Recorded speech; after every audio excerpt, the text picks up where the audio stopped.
Lolu sasazo ngqo lwendaba kumagumbi sasazo kundlungulo ye-SABC eKuland Park eGauteng nazo eziphambili. Kulindeleke ukuba inhloko yegunyabandla lezotshutshiso u-Advocate Shamila Batohi ivele phambi kwekomiti yesikhawu njengengqina ngomsono ngoLwesibini. Kunzima sijongene nesimo esinzima. Ayamkeleki. iWest ke ngoba akukhona into esiyivanqa sana amapolisa ayaphanda. Usapho olunqungupheleyo lwentwazana neminyaka eli-19 nelahleke kule nyanga iphelileyo lubongoza abakwantsasa ukuba baxhaphagxabhise uphando lwawo.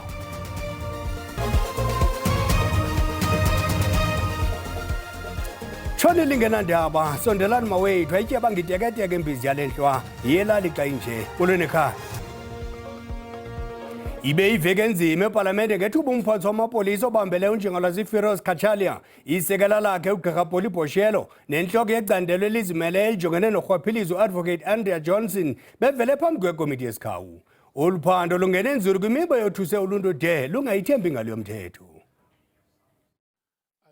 Le komiti inoxanduva lokuphonononga izityholo zorhwaphilizo olwenzeka kwinkonzo yesipolisa ukungenelela kwezopolitiko emthethweni kunye nenkqubo yezobulungisa yeli. Intloko yecandelo elizimeleyo elijongene norhwaphilizo u-Advocate Andrea Johnson ebejongene nemibuzo enzima kumalungu epalamente, phakathi kwawo inkokheli ye-EFF uJulius Malema nobuze malunga nokubanjwa okuseza kwenzeka kubanjwa igosa eliphezulu nombuzo wothusileyo kuninzi malunga nokuba unalo na ulwazi ngokubanjwa kweli gosa. Advocate, is there any arrest of high profile politicians and the cases that you said there's overwhelming evidence that is going to happen anytime soon by IDEC? Will we be seeing any arrest of high-profile people, especially those involved in PPEs and Bosasa and those kind of things anytime soon? Uqhubile kwakho ebuza uJohnson ukuba kutheni kuvunyelwa uKate Matlana ukuba afumane ithenda ngaphandle kophononongo olululo nolusemthethweni. Ukanti le komiti iza kuqhuba kule veki siya kuyo kwaye kulindeleke ukuba intloko yegunyabantu lezotshutshiso Advocate Shamila Batohi anike ubungqina. Njengoko sesitshilo kweli nqaku ligqiba ukusithela kuvele zothusa kwikomishoni kaJaji Mbuyiseli Madlanga nekomiti yesikhawu yepalamente ephanda izityholo zolwaphulo-mthetho nobugwenxa kwingalo yomthetho yeli.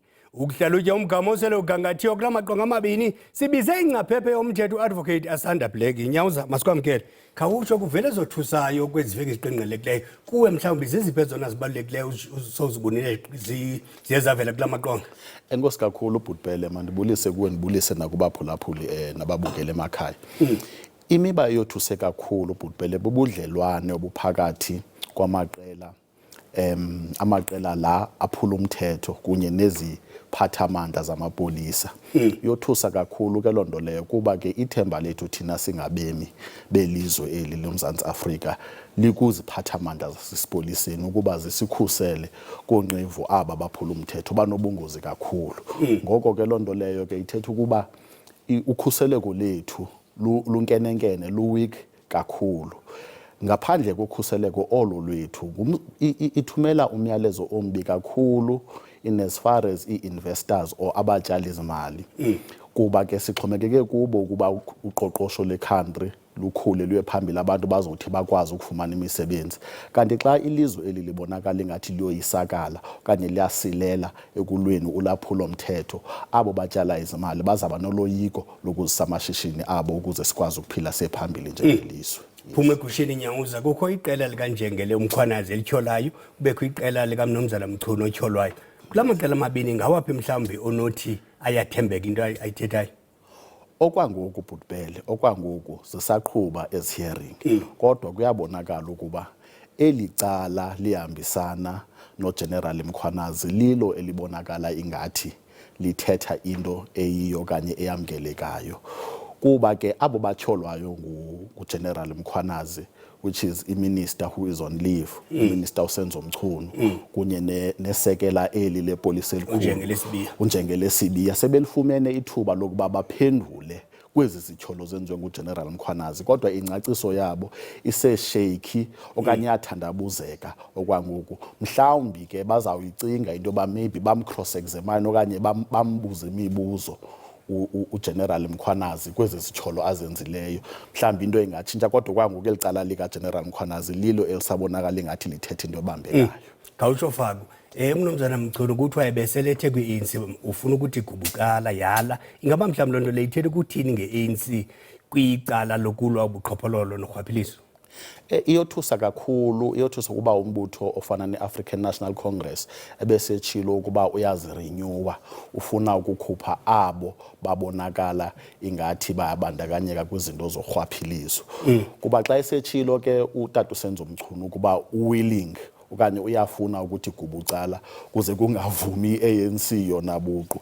Loo nto leyo iyenza ke ngoku umyalezo i-ANC ewusayo eluntwini lokuba bayatshintsha okanye bayazivuselela babe ngumbutho free from corruption okanye onabantu abangabandekanyekiyo kwizinto ze-corruption. Iyenza ke ngulo myalezo wabo ungamkeleki kakuhle eluntwini, and mhlawumbi loo nto leyo ingaba neziphumo ezibi njengoba sisiya nakunyulo olulandelayo. Khawutsho Thahla, ngoLwesine intloko ye-IDEC ibivelile kwikomiti yesikhawu, kwaze izolo ekuseni kwasakusivuka nezokuba intloko yabaphandi phaa kwi-IDEC ibethelwe ugqirha nezicaka. Ingaba mhlawumbi sikhona isandla semfene kuloo nto? Kungenzeka Bhutbele, kungenzeka ukuba sikhona isandla semfene, kodwa ke isezi-allegation ezi okwangoku. Asikava ukuba ziripotiwe emapoliseni kwaze kwakhona uphando kwabonakala uba ziyabambeka. Omnye umuntu angathi kungenzeka ukuba ukuqhubeka komlo phakathi kweli cela loMkhwanazi lityholayo nabo batyholwayo, kuba ziyafana nje nezi allegations bezike zavela against uMr Brown Mokgotsi esithi nayo phantsi ukubulawa. So zisaphandwa ubunyani bazo ezi allegations. I would say kuse early kakhulu okwangoku ukuba siyazi ukuba whether zenzekile okanye azenzekanga ezo nto ezo, kodwa ke siyathemba amapolisa azawukwazi ukusiphathela ii-answers malunga nezo zityholo ezo. Joshubeko Nyawuza. Ukanti i-ANC ayiphazamanga ngokuvumela ilungu le-NEC ne-NWC Mnumzana Senzo Mchunu ukuba liqhube nemisebenzi yombutho.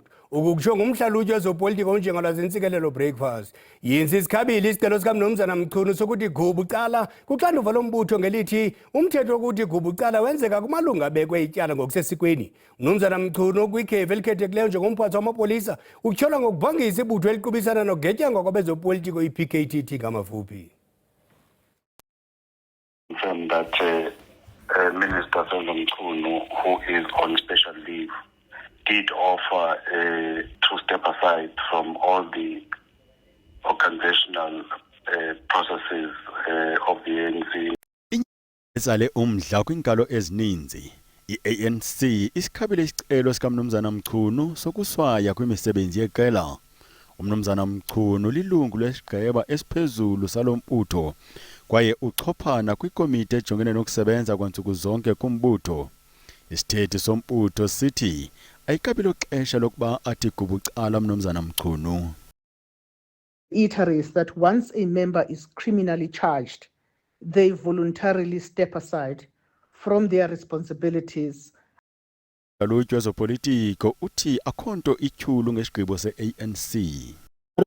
The ANC has been at fault by allowing him to carry on with his duties precisely because he has not been formally charged as yet.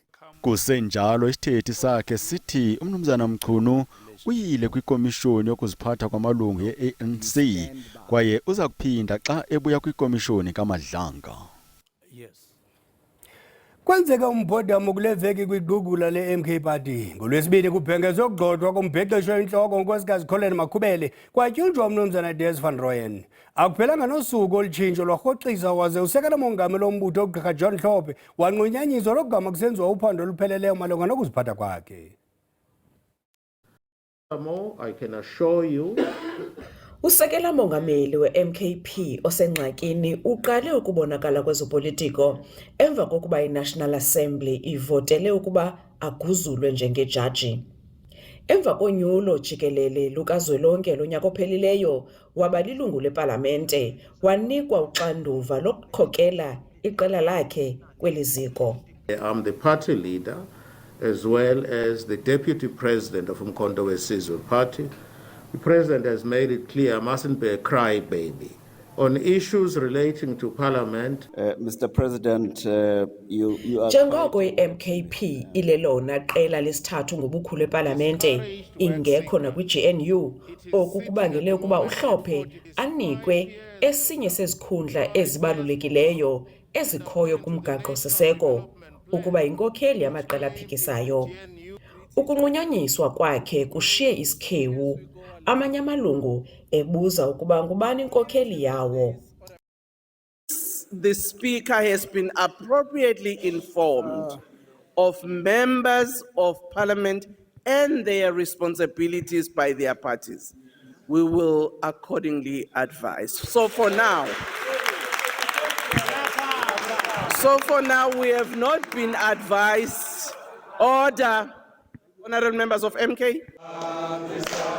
Akwaziwa ke uba uyakuzala nkomoni. Tingulama Matya wendaba ze-SABC eParlament eKapa. Kwalapha ezindabeni. Sinekumkanikazi entsha isizwe sikaMageba njengoko ezimanye ngeqhina lomtshato kumkani imisizulu kaZwelithini kwincikelo yomtshato namhlanje. Kodwa kuqala masithume umntwana evenkileni.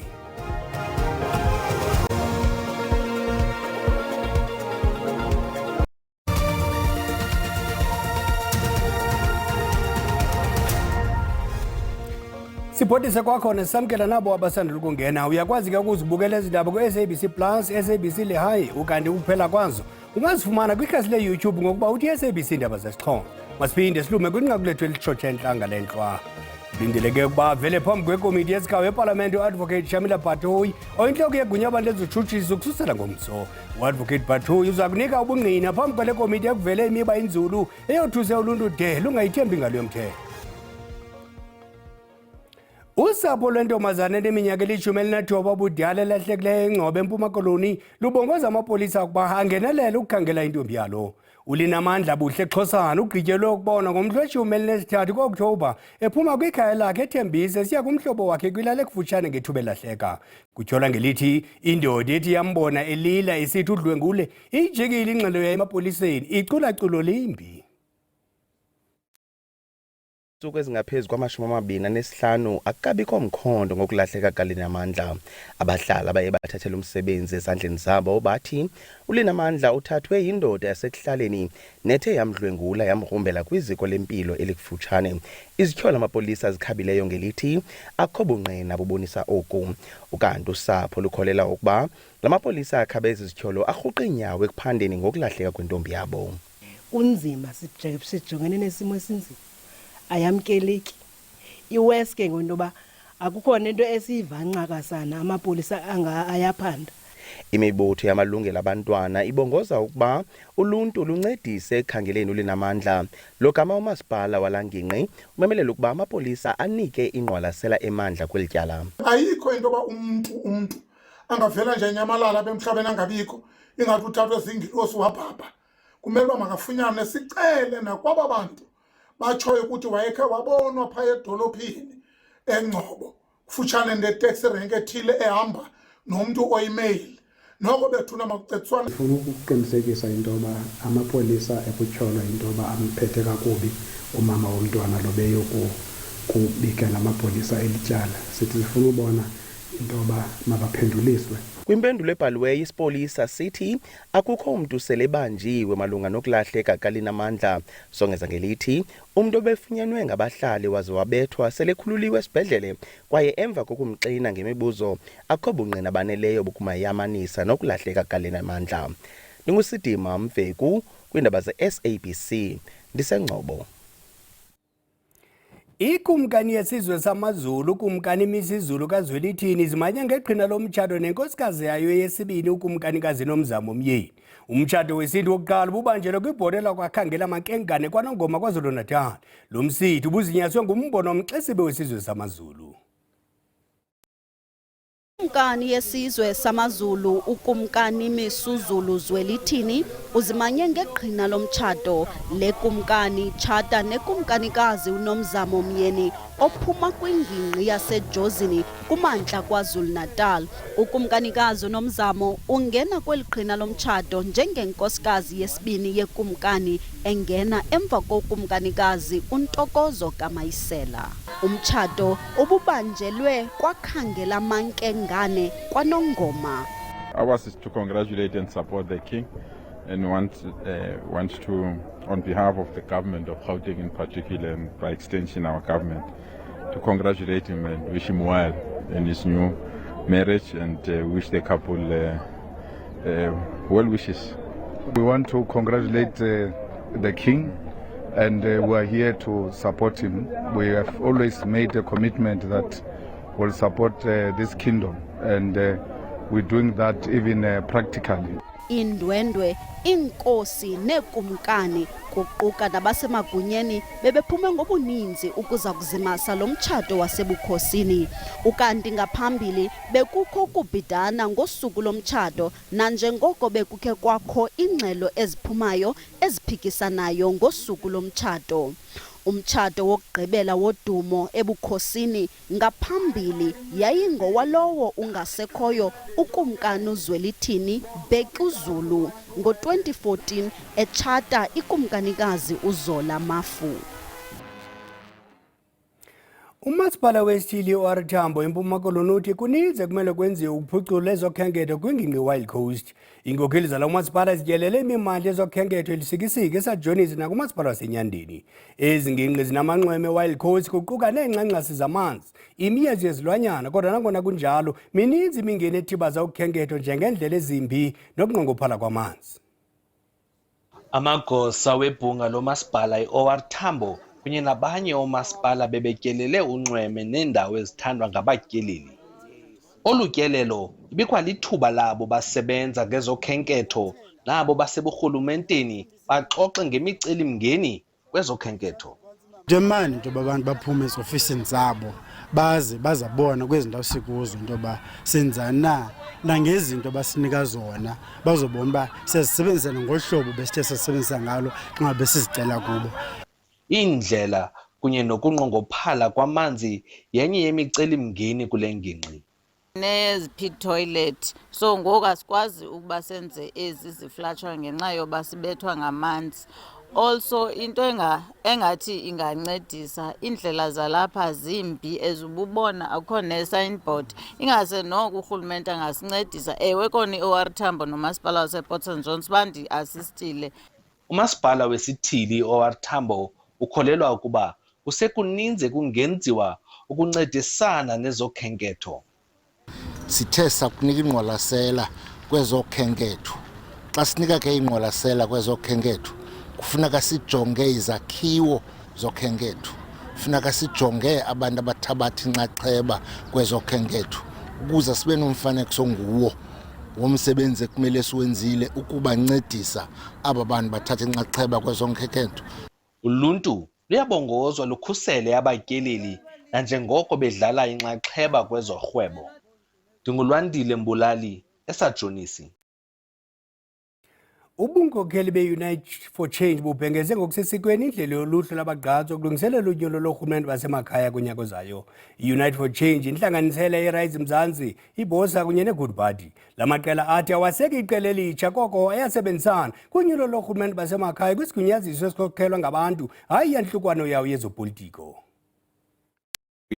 Can contest 2026 as Unite for Change and not as Good, Bosa and Rise, and hopefully the next time you are at a media event like this you will see Unite for Change t-shirts covered in this room and not individual parties.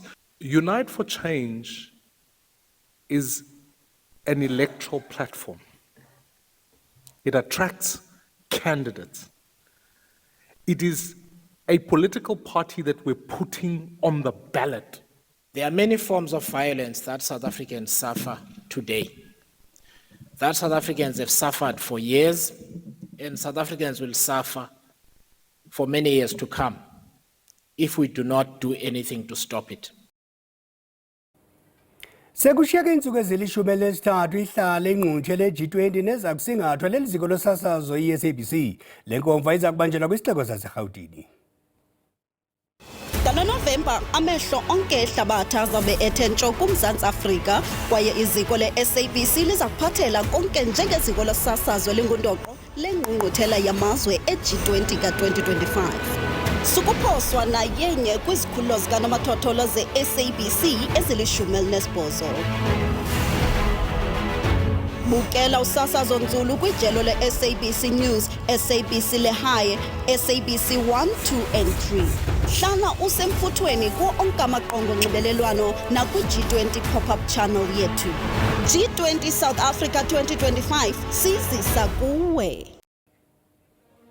Qonqololo ziyaguqa ziyakhothama ezalenhlwa masikhongozele zangomso ngesizulu de kweli xelizayo laRhoshe Rhawu.